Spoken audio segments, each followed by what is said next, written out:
And our Sunrise Smart Start, an apartment building damaged by fire in Parenton. Still going on at this hour. Firefighters responded to Honeysuckle Terrace. This was around 3:30 this morning. Now, at this hour, no word on any injuries. We will keep you updated on this story throughout the morning. U.S. troops are on heightened alert this morning, ready for a possible deployment to Europe if the situation between Russia and Ukraine escalates. Russia has more than 100,000 troops along the Ukraine border, but says it has no intention of invading. We are joined by Washington correspondent Basil John, once again live in D.C. this morning. Basil, good morning. President Biden meeting with European leaders virtually yesterday. What did they discuss?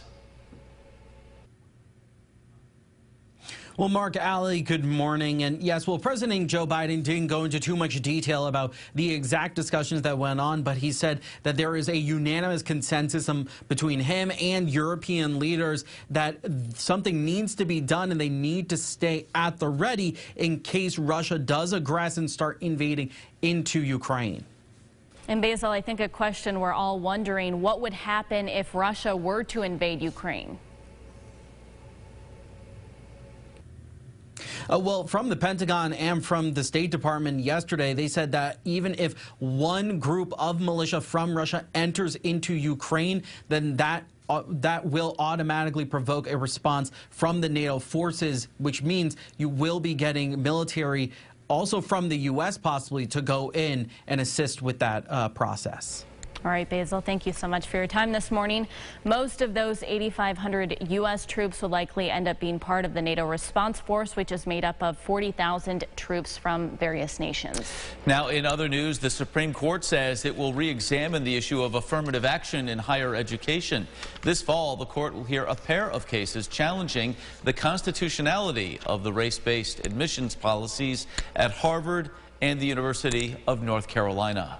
Turning now to the latest on COVID-19, a New York State Supreme Court justice has declared Governor Kathy Hochul's statewide mask mandate unconstitutional, leaving the order in limbo at least for now. The Nassau County judge saying the governor no longer has the authority to impose the mandate.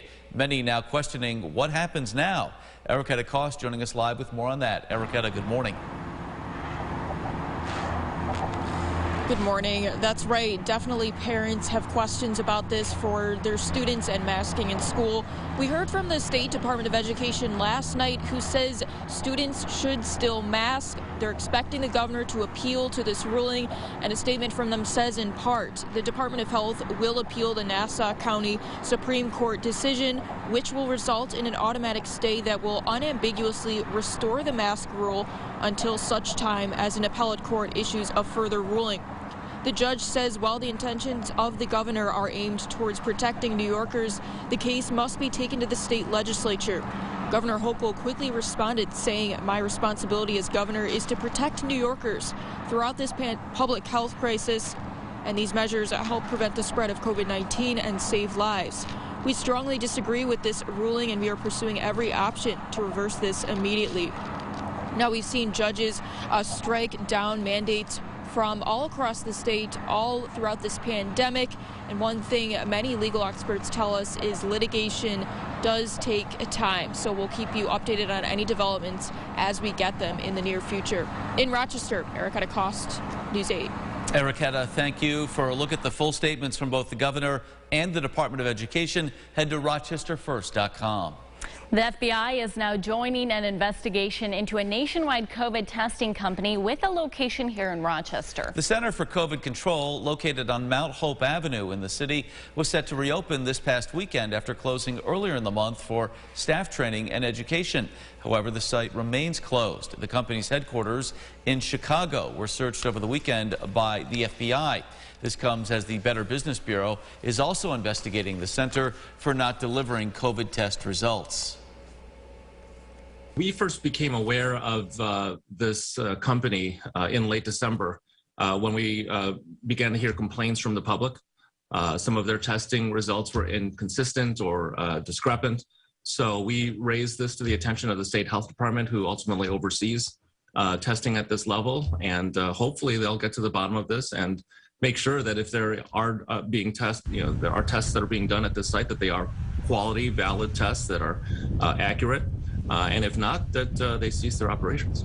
The Center for COVID Control releasing a statement saying it would talk about reopening plans, quote, when appropriate. According to Reuters, the FDA is planning to restrict the use of COVID-19 antibody treatments from Regeneron and Eli Lilly as they are ineffective against the Omicron variant. The FDA action will reportedly involve revising the emergency use authorizations for the monoclonal antibodies as well. The report also states the agency will not revoke the emergency use authorizations in case the drugs work against a future COVID-19 variant. James with us now, keeping a close eye on the temperatures this morning.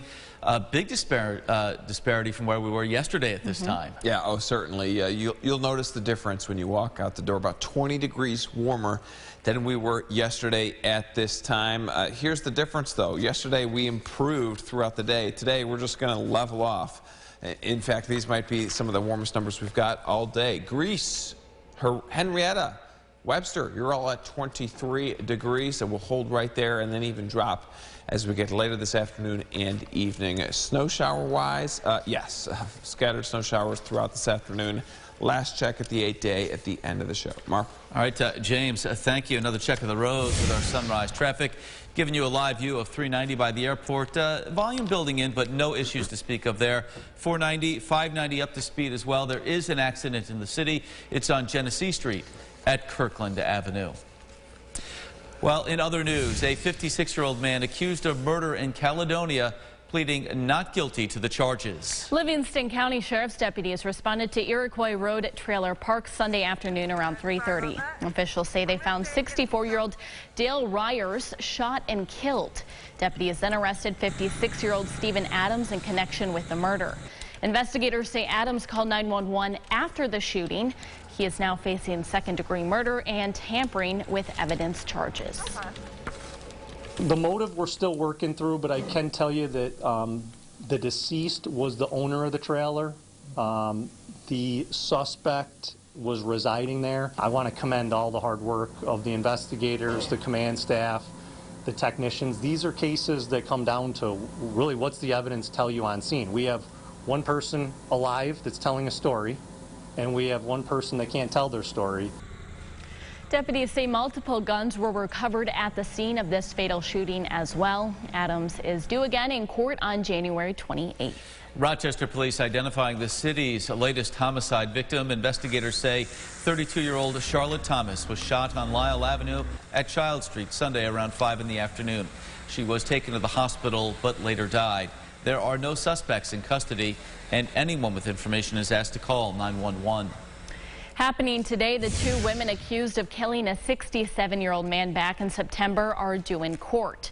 29-year-old Kristen Kruger and 39-year-old Shannon Reinholtz have been charged with second-degree murder.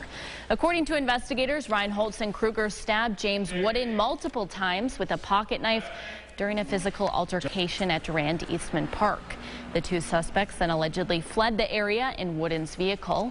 Police say Wooden was later found by a passerby who called 911. Kruger and Reinholtz have both pleaded not guilty. Former New York State Assembly Speaker Sheldon Silver has died. Silver led the assembly for more than 20 years. He was convicted back in 2018 for accepting nearly $4 million in bribes. Silver was 77 years old. All right, time now to go inside the huddle. The Buffalo Bills and their fans still reeling from Sunday night's heartbreaking playoff loss to the Kansas City Chiefs. Going to take a while. The team returning to Orchard Park early Monday morning, greeted by members of Bills Mafia as they stepped off the plane. Some players say this loss might stick with them for the rest of their lives. It's hard. It is. And again, we play in an entertainment business, and there's so many ways you can frame it that we're the luckiest people in the world and we have it so easy, and wow, yeah, you got to go on vacations for the next month or whatever you want to do, but like there's a very slippery slope. You can fall into the depression from stuff like this. I mean, your whole life you dream of accomplishing something, all the pieces are tilted to that's a real possibility, and then it's ripped off of you like a band-aid instantly. I mean, with one play, with 13 seconds. Well, changes could be coming to Orchard Park in the offseason. Offensive coordinator Brian Dable and defensive coordinator Leslie Frazier have been interviewed by other teams for head coaching positions. All right, let's get one final check of the weather with James, who is now. James, forecast here. And what can you tell us? Snow showers around. We are starting to see flakes develop, especially along 104 corridor. Bus stop forecast, 7:33, that's when sunrise is. I bet we get a little bit of snow this morning as well as this afternoon. A few spots, especially shoreline communities up into Wayne County, could see a couple of inches extra on top of what we got last night. So watch out for that reduced visibility, maybe some difficult travel as well. Here's your 8-day forecast. Don't expect any numbers in the 30s. Likely have to wait till February to get there. All right, James, thank you so much, and thank you for joining us here on News 8 at Sunrise. Our next update coming up in about 30 minutes. CBS Mornings is up next. Have a great day.